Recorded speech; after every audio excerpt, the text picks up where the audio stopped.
afternoon, and thank you for coming to this dissertation discussion. I have the Speakeasy HUD up and everything, so I'm going to go ahead and dive into that. And I want to just thank you again for coming. This is a great turnout. I'm impressed. Thank you. So hello, I'm Jennifer Vandiver, and I'm a doctoral candidate at Capella University. Today I'm going to talk to you about my dissertation topic, educators' experiences integrating Second Life into higher education. I've created an agenda slide to summarize what I will be sharing with you today. Again, I do need to tell you that this research is part of my doctoral education program at Capella University. I am pursuing my doctoral degree in educational psychology. My research was approved by the Capella University Institutional Review Board. Oops, I forgot to click. Sorry, guys. On March 11th, 2022. During the presentation, I will explain what I have found in my research on education within Second Life. This will include what is known, what is not known, and the gaps within the research. Next, I'll describe my foundational theory for the research, social constructivism, and why I feel that this is a good fit for both the research and education in Second Life. My research is a qualitative case study design with embedded units. I will describe this form of research briefly and then explain how I will collect data to help better understand how educators integrate the use of Second Life into higher education. At the end of the presentation, interested participants may click on the wooden easel on the stage for more information about signing up for the research. You may also contact me directly using the instant messaging tool. I have been an active resident within Second Life for nearly 9 years. WillowEstar is my research avatar, and she's used solely for that purpose. I have other avatars that are used for socializing and learning within Second Life. In 2013, as an undergraduate student, I took a philosophy of art course in Second Life. I was very curious about the setup of the course and loved the ability to customize my avatar. The main setback of the course was it was never clear how the curriculum itself merged with the virtual world. Students were provided landmarks for museums and art events, but they were confused on how it all fit together. So being the nerd that I am, I began researching on how educators could improve a student's experience in Second Life, and that led me to a really great book. The book was called A Practical Guide to Using Second Life in Higher Education by Maggie Savenbaden. After reading Maggie's book, I thought to myself, what great ideas she had, but also how difficult and time-consuming it must be to acquire, create, and incorporate Second Life into higher education curriculum. Keeping Maggie's book in mind, I began research on Second Life and higher education.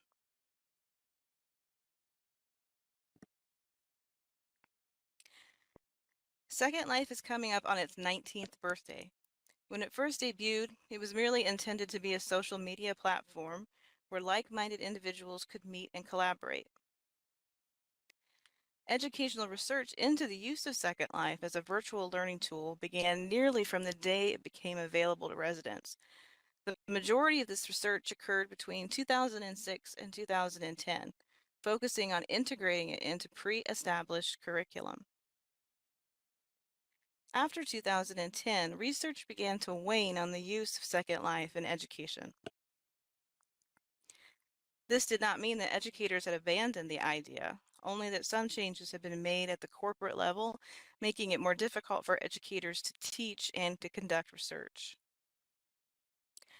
Of the research conducted the first few years, researchers found that Second Life has been used for anything from veterinary science to preparing students for professional careers. Today, the possibility of integrating game-like elements into virtual worlds such as Second Life has begun to rekindle research interest. It's believed that the two together may be the answer to burnout and disinterested students.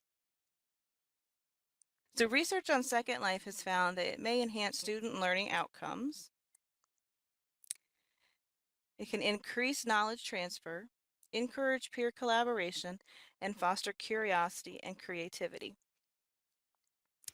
There is also great interest in using Second Life in place of impractical real-world situations to create simulated life experiences. Examples of these experiences include labor and delivery complications, emergency trauma patients, enactment of environmental crises, or in-home health care practice. The healthcare industry is not the only sector interested in Second Life for education purposes. Other research has found that Second Life is very useful for teaching art, economics, veterinary science, fashion, and computer design, as well as language development. We have research on pilot studies, conceptual theories, and how to start up an educational group within Second Life, but not much on best practices, supporting foundational theories, or successes and failures experienced by educators. I view Second Life as a blank canvas. This canvas is brought to life by the residents that reside here. In the education sector, we have devoted educators who have been creating masterpieces for years, and yet we do not know what best practices worked for them or what foundational theories they used to support their efforts.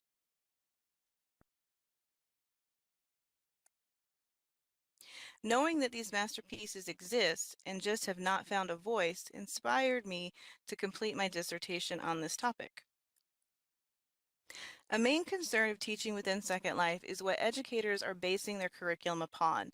What foundational theory best supports learning in a virtual world? To date, the majority of research has either been a combination of theories or some versions of constructivism. Constructivism best represents Second Life due to the learning by doing component. A student begins to learn as soon as their avatar's feet hit the ground on Welcome Island. It's not only learning by doing, but also learning through previous experiences and through the help of fellow peers. All of this occurs before they even complete their first teleport to their in-world campus. For my research, I want to focus upon social constructivism because I believe that most every aspect of learning within Second Life relies upon some sort of social interaction. Whether that social interaction is learning how to build a simple box or to create an entire presentation, students are actively working together to get the final product. This slide shows the main components of social constructivism. Most importantly, it shows how I view social constructivism as a set of gears within a larger system. I'm interested in how influential social constructivism is when it comes to teaching, creating, and collaborating in Second Life. This slide continues the theme of gears within a larger system, focusing more on Second Life itself. As you can see, much of what we already know about teaching in Second Life aligns with social constructivism. So on slide 10, the two sets of gears have a gap between them. This gap is the main focus of my dissertation research. How do we bridge the gap between theory and medium? Or how can we prove that Second Life is a useful and efficient virtual learning tool in higher education? So the answer is you. The opinions, struggles, and successes you have encountered while creating and teaching in Second Life, you are what fills this gap. By describing in detail educators' experiences while teaching in Second Life, we can begin to outline best practices and what theories are most often used. Once best practices and foundational theories may be identified, educators may bring Second Life proudly to their institutions and show the necessary support for its use in higher education. Just to clarify though, my research is seeking out educators' experiences integrating Second Life into their higher education courses. I'm not attempting to identify a foundational theory or set of best practices. However, my research will help guide the identification of these for future researchers. So this slide contains more specific information on my dissertation research. I will be conducting a qualitative single case study that contains 3 embedded units. The overall case is higher education in Second Life. The embedded units are the specific roles that educators may play while creating and teaching in World. The 3 embedded units include information technologists, instructional designers, instructors, and mentors and support staff. I will collect data in 6 different ways. There's virtual interviews, virtual tours, physical artifacts, field notes, direct observations, and participant observations. The majority of data collection will occur during virtual interviews and tours. The virtual interviews should take no longer than 30 minutes of a participant's time. However, we all know that Second Life can be sketchy from time to time, so give or take a few minutes for that. The virtual interview should take place on the participant's sim or in a neutral space that allows for voice. And participants also have the option to choose a Zoom conference in the event they cannot connect via Second Life. The virtual tour should take place on the participant's educational sim, virtual campus, or virtual space. The virtual tour should not take any longer than 30 minutes of the participant's time. During this tour, the participant shall demonstrate any tools that were made to teach a higher education course. The participant will also explain how a student navigates the virtual space to attend classes. Basically, during the virtual tour, participants will treat me as a student during an orientations course. Physical artifacts may be any educational materials a participant may legally and ethically share. I also want to remind participants of intellectual property rights. Sometimes the lines can get blurry between what belongs to the participant and what belongs to the institution. Examples of physical artifacts may include course syllabi, activity worksheets, note card instructions, presentation HUDs, virtual campus building plans, or orientation note cards, etc. I'll also collect data using field notes. I have created a virtual learning tool observational protocol that records my impressions of the tools, the interview, tour, and the demonstrations. Direct observation includes the participant demonstrating the use of any virtual learning tools. This also includes any tools that may have been created to help control trolls and griefers. Participant observations focus more on the tour itself and how the participant interacts with objects, the researcher, and Second Life in general. So why is this research important? Our current educational technology surpassed traditional teaching methods, that we are living in the 4th industrial revolution. The introduction of artificial intelligence, augmented reality, virtual reality, robots, nanomaterials, it's slowly changing the face of education. The unexpected response to the COVID, educational institutions were not ready, and as a result, the face of education is going to be changed. The Generation Z, or Zoomers, have different needs from faculty and educational institutions. Traditional course curriculum quickly causes disinterest and burnout in Generation Z. And although the concept of gamification has been around since 2010, more research is needed to identify the best practices. So in summary, Second Life has been shown to be a useful virtual education tool. In recent years, research on educators' experiences has been scarce. Those experiences are needed to help fuel further research into a set of best practices and theories for teaching in a virtual world. Newer generations of tech-savvy students require novel ways to learn to avoid disinterest and burnout. Educators need to share their experiences with Second Life so that we can find an effective way to sell it to our institutions.